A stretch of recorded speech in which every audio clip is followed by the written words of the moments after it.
Hi, everyone. My name is Raj. This is Product Security. Tenants Learned Digging the Trenches. That title has changed 3 times in the last 3 days, and I'll get to why that is the case. The overall agenda will be a quick intro to myself, going into these tenants that I want to talk about. It should take about half an hour or so, and hopefully there'll be room at the end for questions, which were pretty enjoyable last time. And yeah, let's dig into this. So who am I? I am a product security engineer leader.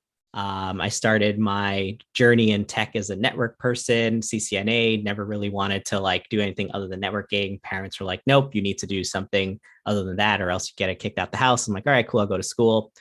Got my comp sci degree, comp engineering, focused on development, VSI, that sort of stuff. Still not sure what I want to do other than want to do computer stuff. Became an accidental pen tester by meeting the right pen tester at the right time. Did pen testing for a couple of years, and then it was decided, let's go on the inside. Went on the inside of some really awesome places to do info product security, AppSec engineering at Etsy and Squarespace. Continue down that journey, started to be sort of more of an architect in ProdSec teams, AppSec teams at Canary and Spotify. And then continuing on with the journey, started to be InfoSec lead manager type functions at WeWork Compass. And through this journey from pen testing all through these organizations, I would say I learned a couple of things that I hold near and dear to my heart. And I always knew I wanted to share these things. I just never knew why I wanted to share these things. And this is me figuring out the why I want to share these things, in addition to sharing these things being tenants. One thing I want to highlight, however, is that these tenants are highly influenced by the organizations I've been a part of, which may not be the type of organization you're a part of. So just keep this in mind. I would categorize these organizations as hyper growth. Almost every single one of them was pre to post IPO transitionary periods, generally a B2C type function. Every single one I've been at the time when I was there, the engineering org was growing way faster than the InfoSec org, not just product sec, but just the InfoSec org. And I would say at the time of each of these organizations, they were generally considered modern development shops using CI/CD or when it wasn't even called CI/CD or any of the modern techs or infrastructures or platforms as a services, that sort of stuff. So these organizations influence these tenants, influence me. Can't be any luckier to have been part of them. So what are the goods here? Well, I said I was going to go back to this title slide. So I want to explain something before I get into the other slides. I changed this title 3 times in the last 3 days.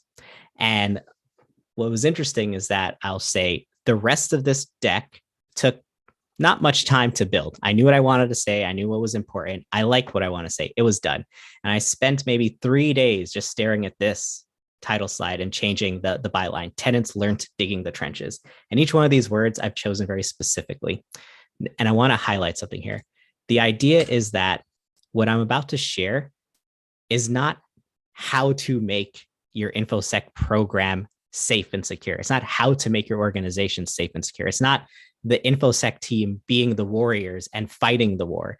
It's very specifically tailored to the InfoSec team in partnership with the larger organization in preparation for the war, whatever that war might be. Think in World War I, the weeks and months before any of the invasions, when people were digging the trenches, you had all the types of soldiers out there prepping for things and getting ready so that if they felt confident, that's what I want this to be. And because of that, a lot of my notes changed in the past couple of days. So we'll see if I get this good or if I start rambling. So what are some of these tenants at a very high level? Hold on. I just want to introduce all the tenants before I go into. So there's going to be five tenants I'll share. Tenants around stakeholder partnership, tenants around the idea of a golden path, or what is your organization's approved default way of doing work, deploying.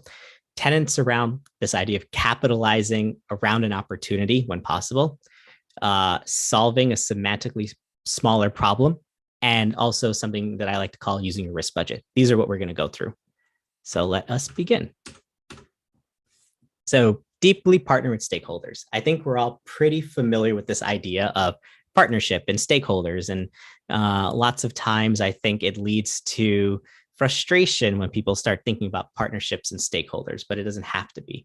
What I want to make sure this partnership concept is not, it's not a way of blaming, and it's not a way of feeling that if your stakeholders don't provide value to you, there's nothing to do there. Like, this idea is, how do we as an infosec team own that partnership more and provide value in that partnership, even if it's weighted way more on our side? Like, how do we become the best partners that our organization needs? So the reason I say it like that is because I would see that partnership concepts turn into bystander effect, turn into incidents, because everyone assumed someone else was responsible for doing something. And if our partnership that we're thinking about is only presented as, our infosec team is always ready, willing, and able to provide guidance, and that's as far as the partnership definition goes, we shouldn't, in my opinion, feel good enough about that, because we need to, in my opinion, also go further. We need to more deeply interact and work with our customers. So what do I mean by that? Generally, I think about it in like three kind of categories, the partnership I'm talking about. We need to get our hands dirty. We need to lead with empathy, and we should drive the adoption of our tools. What do I mean by all of this stuff? Well, the type of partnership I've seen successful in the past that I like are ones where the infosec team decides to write code, to push PRs, to own services that may be customer facing.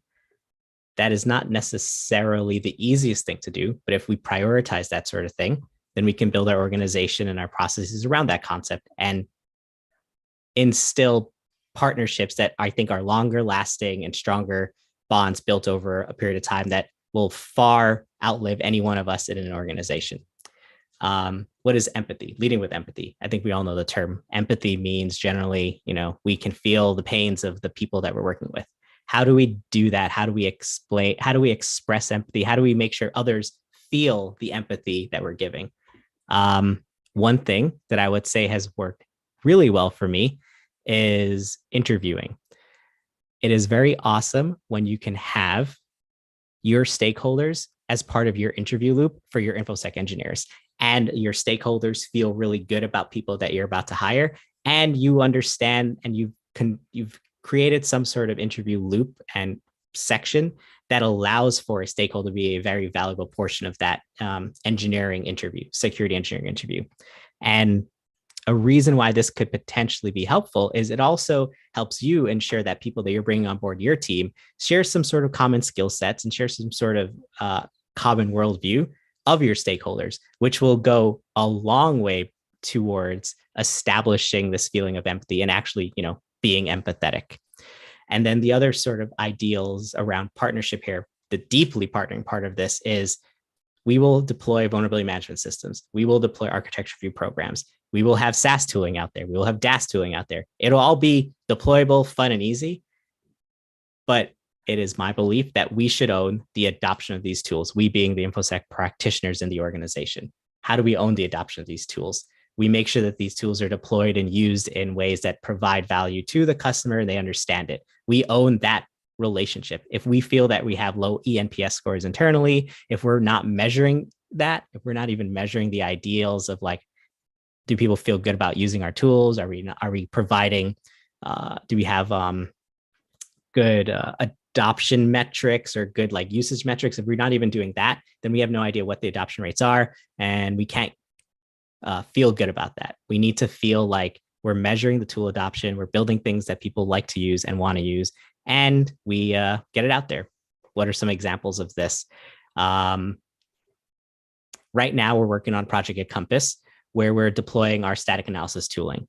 Now at Compass, we have 3 really big repos and maybe 24 other smaller repos. And we have a static analysis tool, and it needs to support a couple of things. It needs to be polyglot. It needs to support this like large, complicated 3 set of repos plus many small repos. It needs to emit results in a way that are useful but not blocking. It needs to be able to be tuned quickly. You need to allow listings quickly. You need to do all these things because, and I'm not even getting into any of it needs to find the vulnerabilities you want to find. It needs to do that as well, but it needs to do all those other things such that as we start to deploy it and we start to add this new signal to our developers, we have the ability, we have the confidence that they're going to like using it.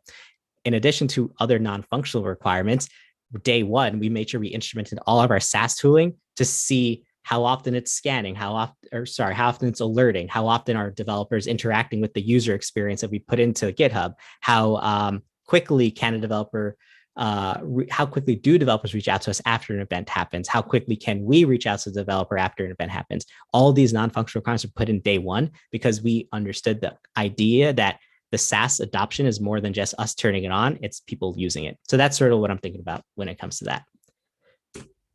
What's another tenet? Similar, kind of going a little bit step further.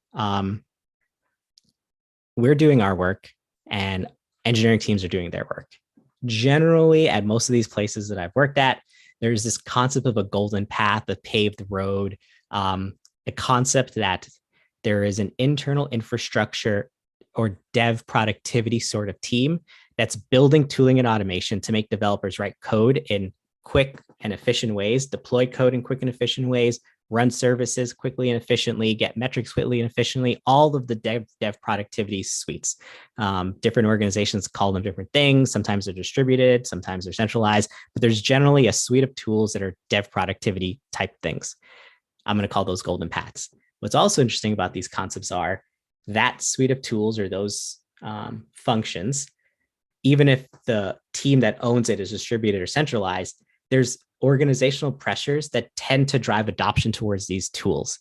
There is organizational pressures that are measuring the effectiveness of these tools because it's a capital expenditure being put on by the organization. So there's trade winds that are pushing people this way. I'm pretty confident, like many people are familiar with this concept. And I'm also pretty confident everyone in this call is like, well, obviously we're going to secure that. It's going to be, that's where we start our security work.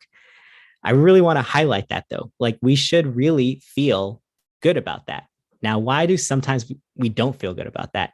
Sometimes I think as security professionals, we don't feel as good about focusing on the golden path because we know that there's not 100% adoption. We know for sure that the outliers exist and they won't get the golden path. And maybe we even have this feeling that the places that will tend to have those bugs and those bones that are going to affect us will be the things outside of the golden path. So maybe we start our week saying, or our first couple of weeks at a new organization saying, oh, cool, there's a golden path. We're going to go and secure it.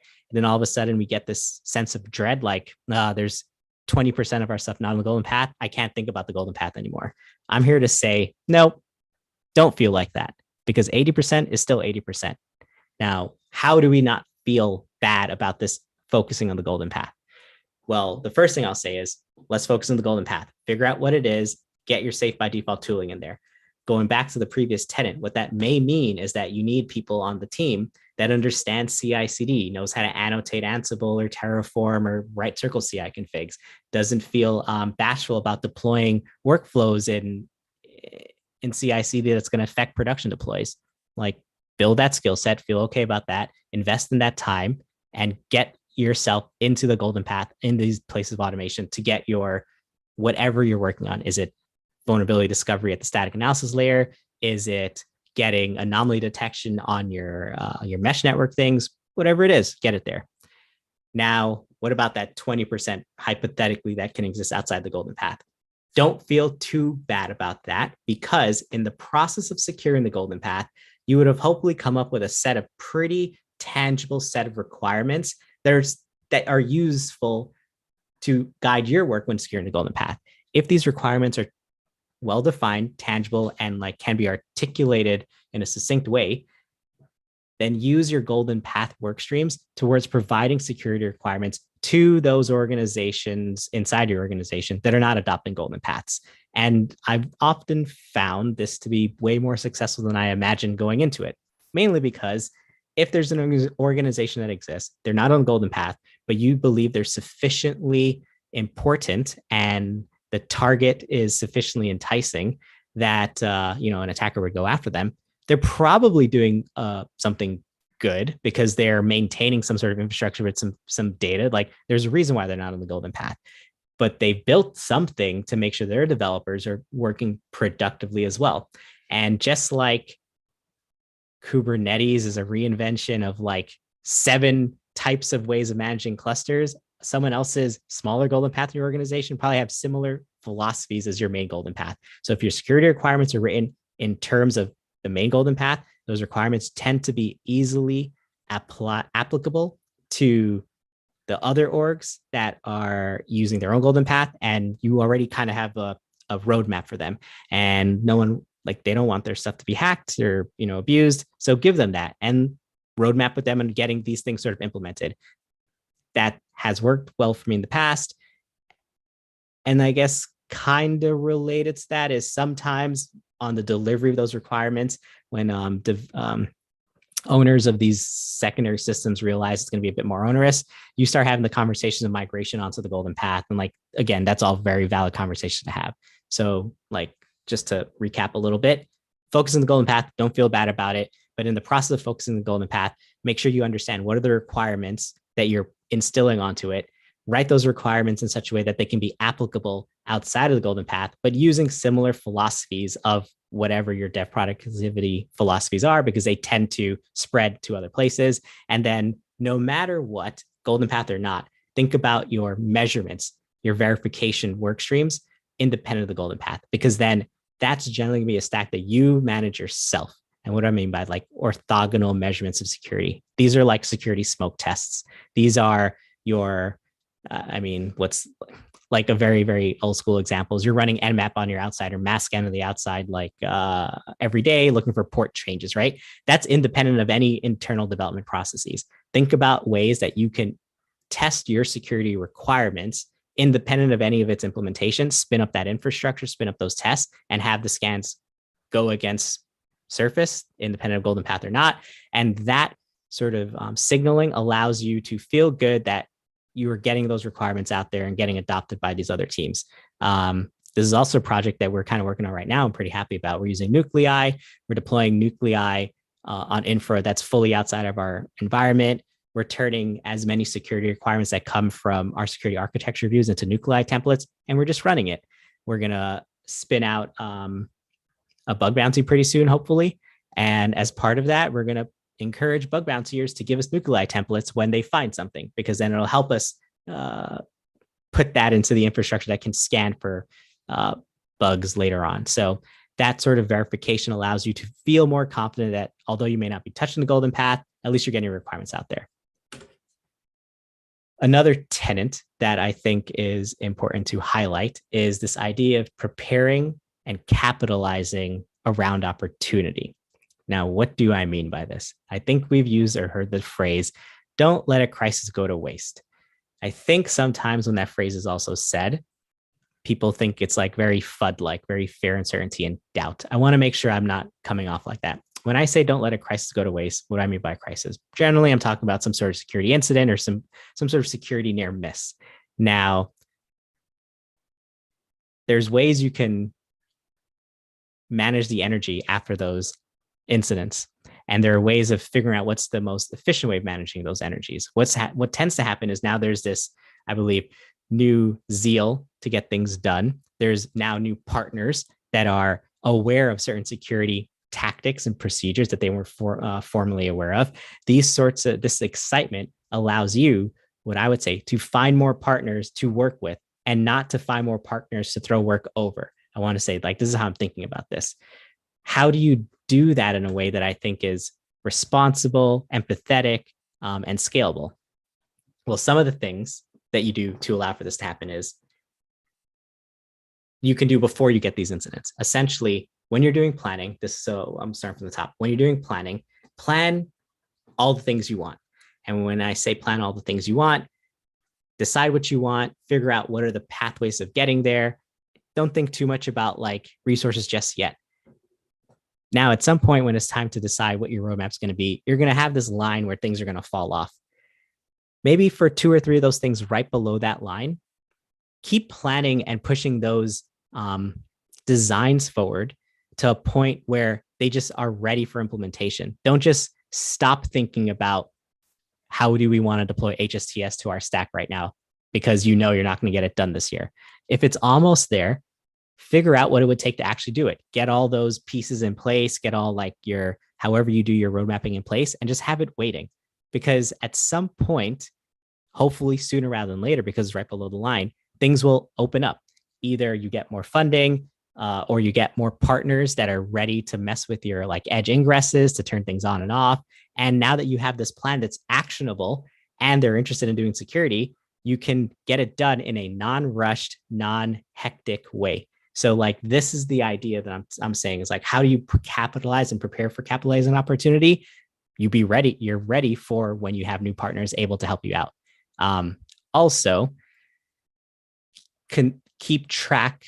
So that's planning on like how to get things done. Keeping track of what's causing you not to get the things done is the other side of the equation there. Are you blocked because you just don't have the skill sets and on your team to get the thing done? Are you blocked because there is a potential team that has like little desire to work with the InfoSec team because their roadmap is being influenced by 3 or 4 other teams? Keep track of like what you think are the immediate blockers to accomplishing some of these tasks, because some of those you can control. You can go out and hire if you need to. Some of those you don't control, but they fall in your lap.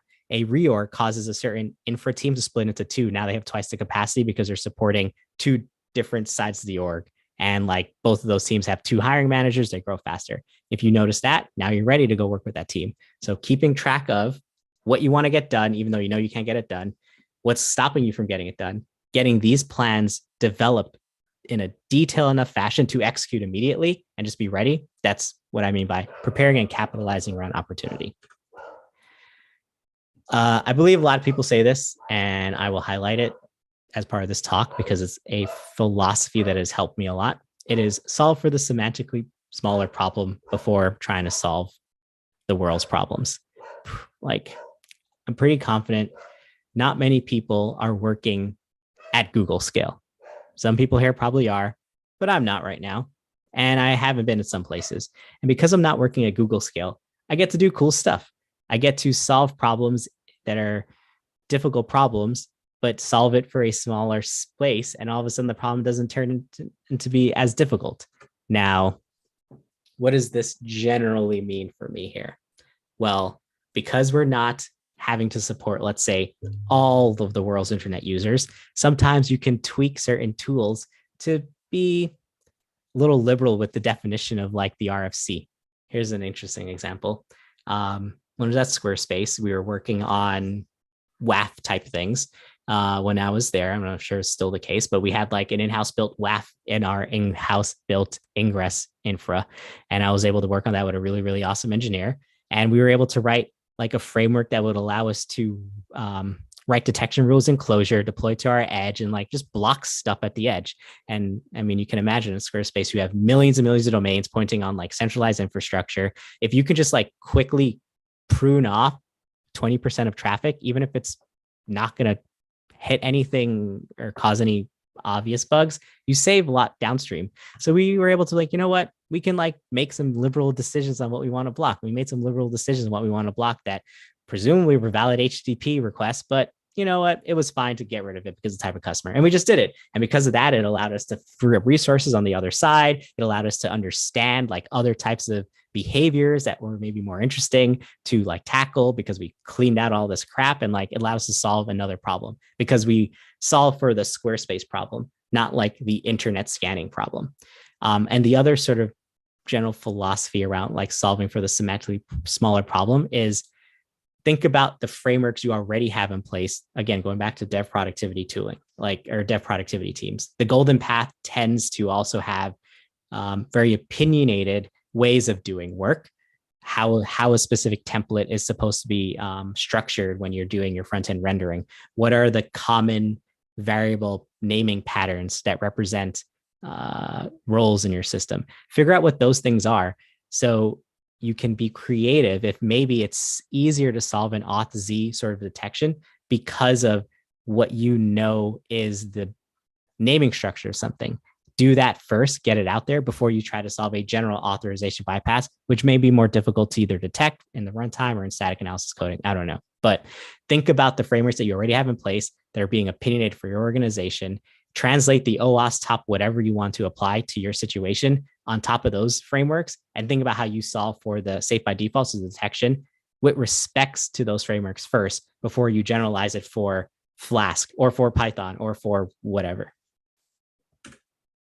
Okay, now using your risk budget. This is my favorite. I like to think that I'm in information security because I'm an adrenaline junkie. I like to go and do dangerous things, and I like to kind of be scared all the time. That's what I like to do. Now, as an InfoSec professional, I think a lot of us have to be like that as well. Right before this webinar started, we were talking about like how do we always feel like we're losing? Does that affect us? Maybe, maybe not. I feel like I'm always under attack. I feel like I'm never doing enough, but it's fun. I like knowing that decisions I make are supposed to be made because we're limited in resources and we have to accept certain risks some places. And hopefully we're right, because if we're wrong, we're about to get screwed. So this is a feeling I think we should, as an industry and as a group of like leaders, dig into and think about. What do I mean by this? Using a risk budget means don't be afraid to say it's okay to ignore this thing for now because I want to do this thing now, and understand why you do that. A couple of reasons to do that, and this is what's important here, is you can trade coverage for quality. This is one of the things I like start thinking about a lot when I first join organizations. It's when deploying a SaaS tooling.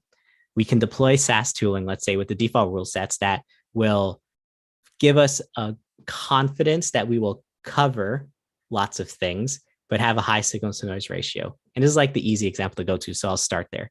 What about if we disable all the default rules? We only turn on things that are going to be like for sure false, true positives, and we deploy the SaaS tooling. Now, I like to do that because I know those other non-functional requirements we talked about around user experience and adoption rates, they get supercharged by focusing on quality and not coverage. And those non-functional requirements are just as important, I believe, as the InfoSec requirements. However, I'm saying, granting, it is now a non-zero chance, in fact, a high risk chance, let's say, that these types of vulnerability classes will make it out to production because we actively are not scanning for them because they tend to be false positives. We need to know that related to this tool. But then that lets us think about, cool, we have really good coverage of a certain thing over here. What's another mitigating factor to find this other thing? So the idea is that be okay to tune tools down, tune processes down to provide a good experience, and then understand what is the next thing you need to do, the next tool you need to do to increase the coverage, and feel okay about that, because it will drive the adoption to be faster. It'll drive the education and the excitement for InfoSec, I think, to be more vibrant. And that's ultimately going to allow you to scale your entire organization and all those things even better. Because now, as people are more excited about this, you have this ability of like making the false positive rate go a little bit higher because people are more excited about it. So by starting out, by accepting more risks, in my experience, you get to more quickly snowball into doing the InfoSec things that are that gives you this sense of coverage. But if you start with the coverage and you lose partners through that process, you will always be chasing this this group of people that do not want to be helped by you.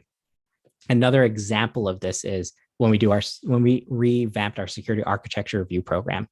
The idea and one of the guiding principles that we had during this program was to our engineers, our security engineers, time box the reviews.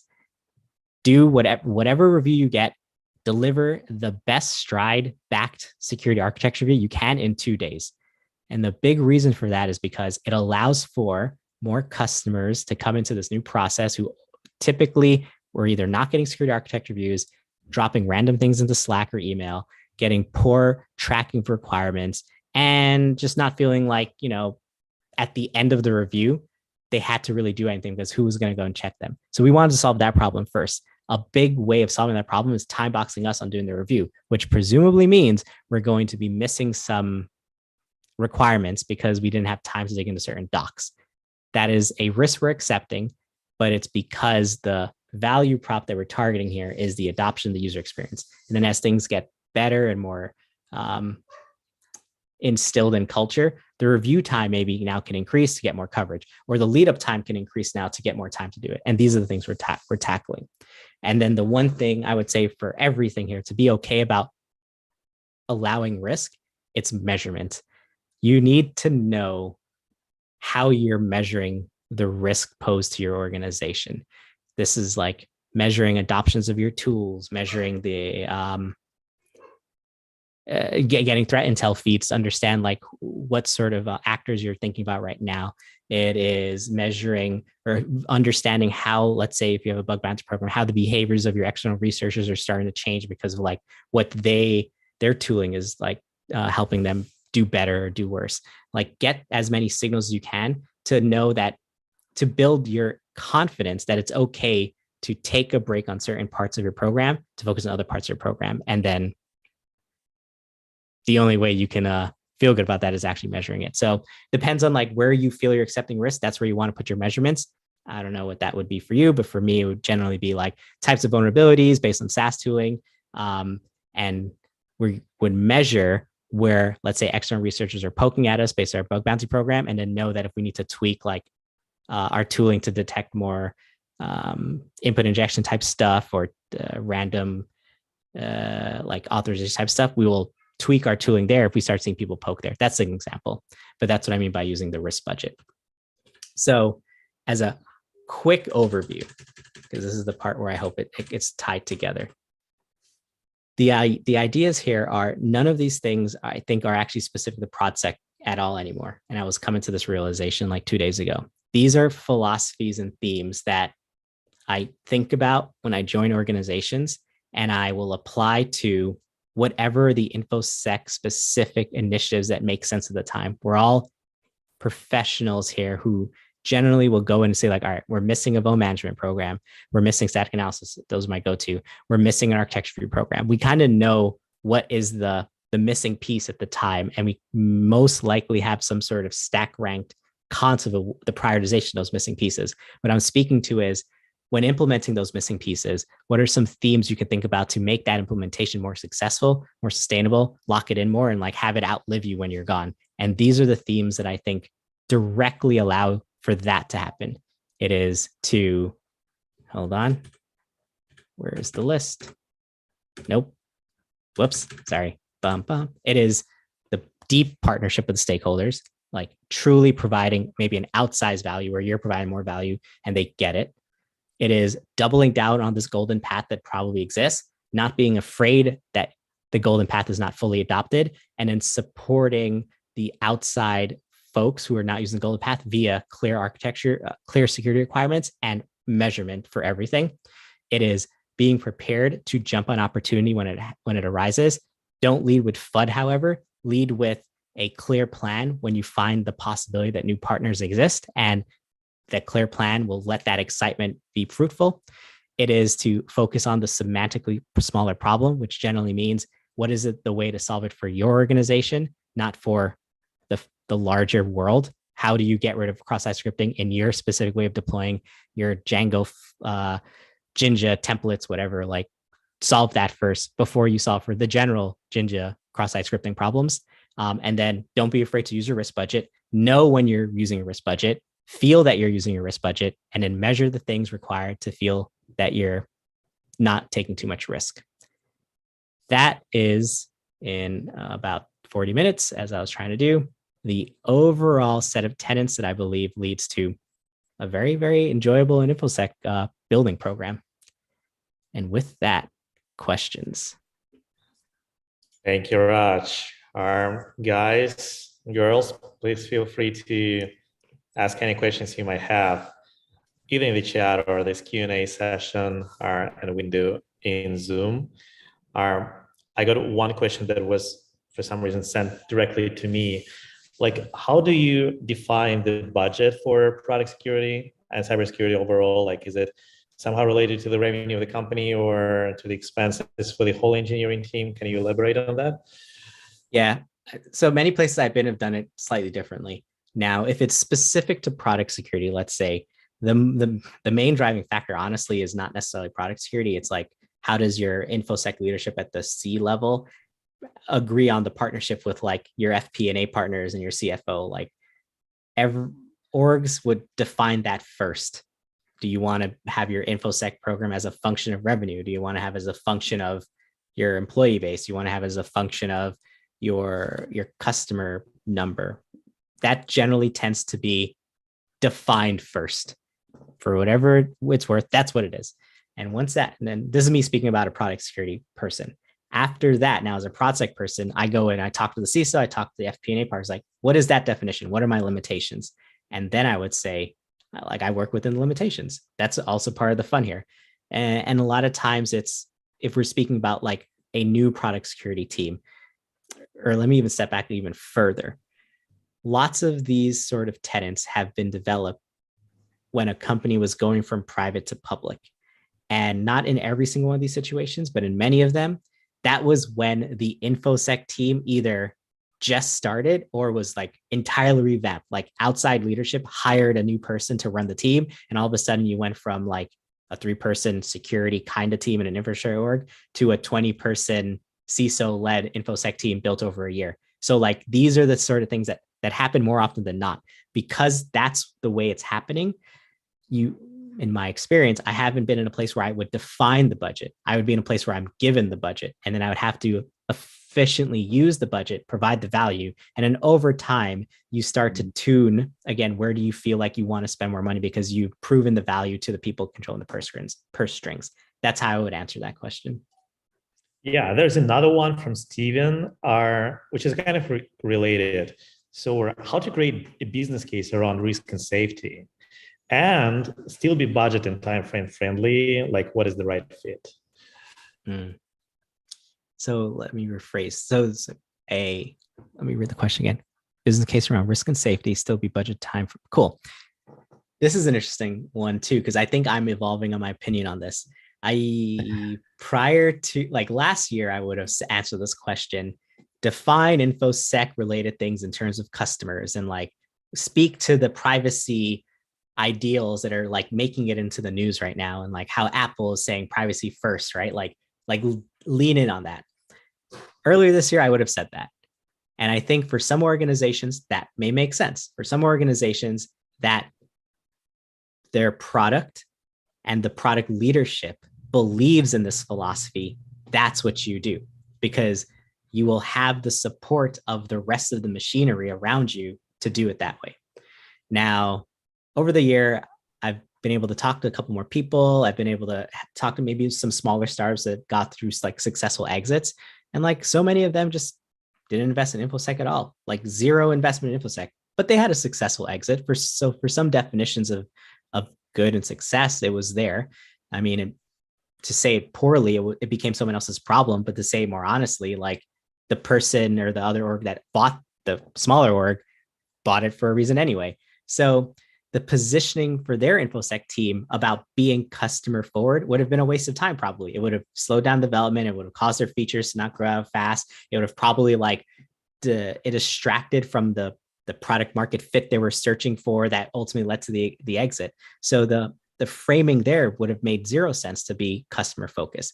Maybe their framing that made the most sense was we're approaching SOC 2 Type 2 because that's the only thing that's important right now. So this is the way I would ask this question is you need to figure out what is the main drivers of the business leaders of your organization. If you're at a security company, maybe that's going to be more in your control, but generally speaking, it's not. And like getting to know your CEO, CPO, CTOs, what their ideals are on like what's the prioritization there, and then map your work towards that prioritization.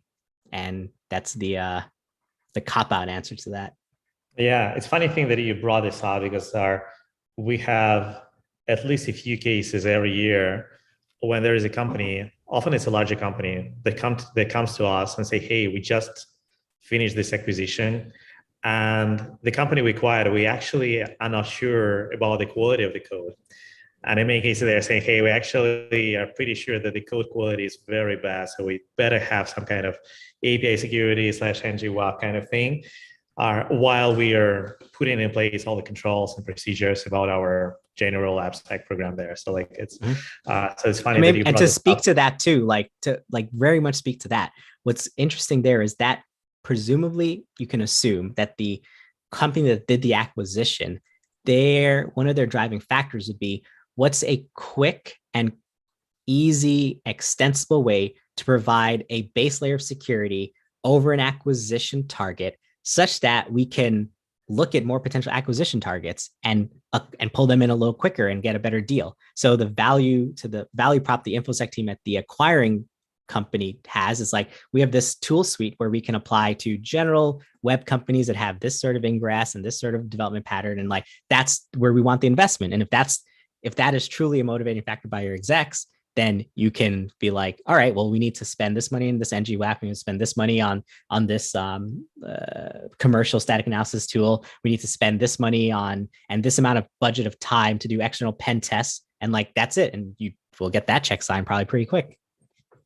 Yeah, that's true. That's true.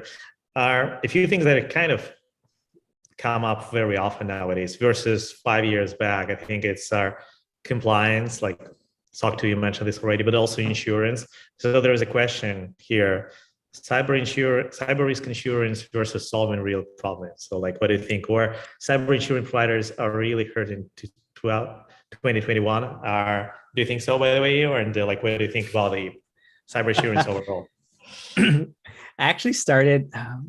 I forget the name of the book because I'm listening to it, but it's a book on economics tying things back to the humanities. So they were going over like economic principles tied to like stories. And I just started listening to the chapter about talking about insurance.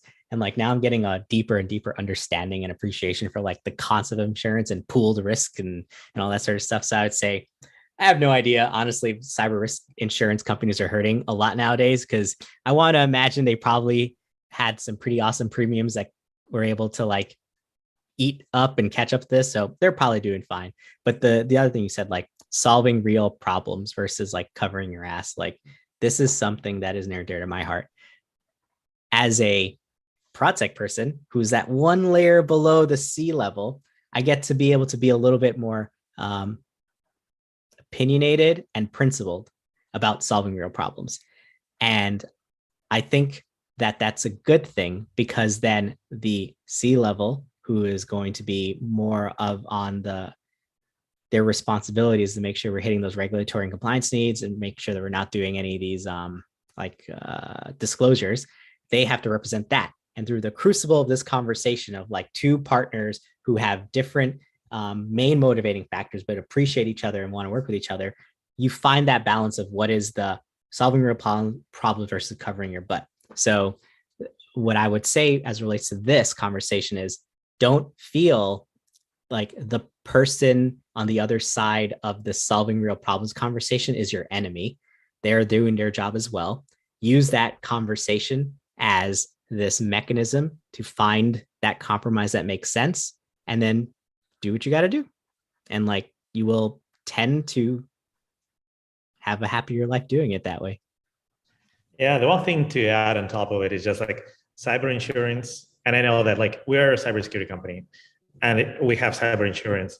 And it's actually not an option not to have it anymore, because like once you go and try to sell to any large org like Fortune 500, they all will ask, hey, please share your cyber insurance. And like it's there's no option to just say, hey, we don't have any. It's just like you just need to have it, like the same as SOC 2 Type 2 for any SaaS in that company. If you want to sell your products to the larger orgs, unfortunately or fortunately, they will just ask for it. So I don't think it's even a choice, but like the right thing to, like, personally, I think the right way to see it is like, yes, you need an insurance, but you need to solve the real problem first. It's there's no another way around there.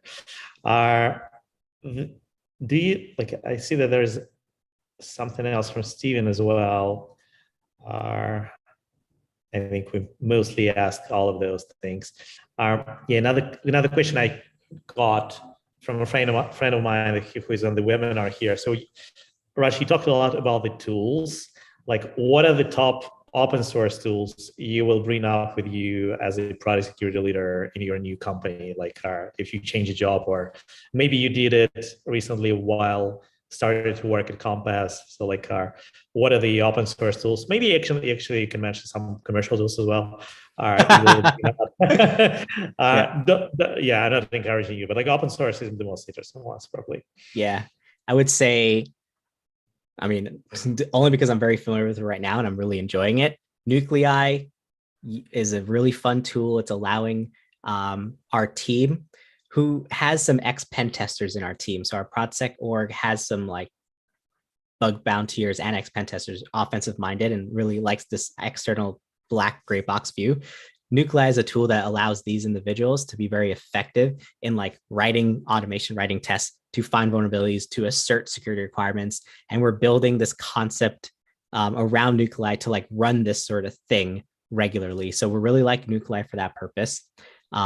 Because we're a polyglot shop with 3 kind of large mono repos specifically. When I use the term mono repo here, I mean, it's like many languages in one repo with like complicated CI CD and chunking of packaging, all that sort of stuff. So we have these 3 repos, and almost any static analysis tooling on top of that, if it has to do building, it's like a no-go for us. If it had to do hooks into some of the deeper compilers or interpreters, it was a no-go immediately. But what we found was helpful for us was semgrep. Like it was lightweight enough for us to write detections that were useful for enough really quickly. But most importantly, we were able to deploy using Salus, which is another open source tool that kind of orchestrates other things, Salus to run semgrep across all of our repos, across all of our languages within a couple of weeks. And like we were getting actionable results. It was awesome. So we like Nuclei semgrep for those purposes. Those would be the 2 open source tools I'm really interested in right now. Commercial tools. Both are great. Both are great. I think we also use both of them as well in our work, which still. Yeah. Any others? Well, okay. How about this for another interesting? A commercial tool we should all double down on is Jira, in my opinion. Within the first couple of months at Compass, we revamped how we did security architecture reviews and vulnerability management. And we decided to build it into Jira projects with good automation, very useful fields, very useful like drop downs, very useful labeling structures. We doubled down on the dashboarding in Jira, and we could have done it almost anywhere else, but we decided to do Jira because it was the place where the developers lived already. And during that process, we also used Jira Service Desk, which is also another product you'd have to use from them, but it helped it out, and it costs money, it costs time. Doing the automation is non-trivial if you've never done it before, but it has driven adoption rates on people asking for security architecture reviews like through the roof.